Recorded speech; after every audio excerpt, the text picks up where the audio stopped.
My Spanish is better than my English, currently, but I prefer to speak in English because I think it's better for the communication, and you have to be patient with my English.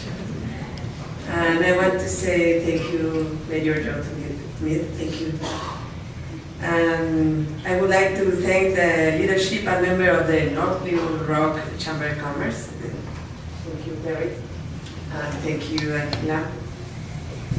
And also, I know it's a good coincidence that it was a girl who inspired the foundation. And I am a firm supporter of all efforts to promote education, especially those involving the arts. Clearly, the foundation mission is linked to the International Women's, because I can see that Tia painted a way, a path to get happiness through the art.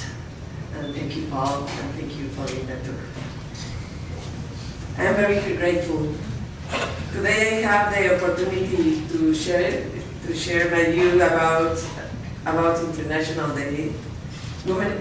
Women's Day, which will be celebrated tomorrow, March 8th. Last century, Octavio Paz, he was a great writer from Mexico and Nobel Prize too. Octavio Paz said that there were two movements in the 20th century that were going to transform the world and society. One was the youth movement of 1968, and the other was women, which were driving the transformation of culture, society, family life, and the life of people.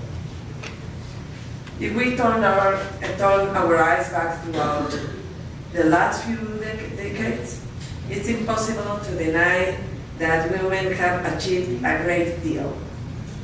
If the women movement has ever seemed unstoppable, it was being shown in the progress women have made over the last 2 decades or 30 years ago. It's always difficult to pick a starting point, but I like to point to 1995 as a special year for women. This was year of the Fourth World Women's Conference in Beijing, China. It was organized by the United Nations. And actually, I heard at that conference a speech by the First Lady, Hillary Rodham Clinton. And from that conference, we got an action platform. It's many actions and many public policy to fight against discrimination of women and girls. And with that action platform came well-known terminology of today that is now many people know about affirmative action, also about quotas and the feminization of the poverty over gender equality. And network the public policy changes.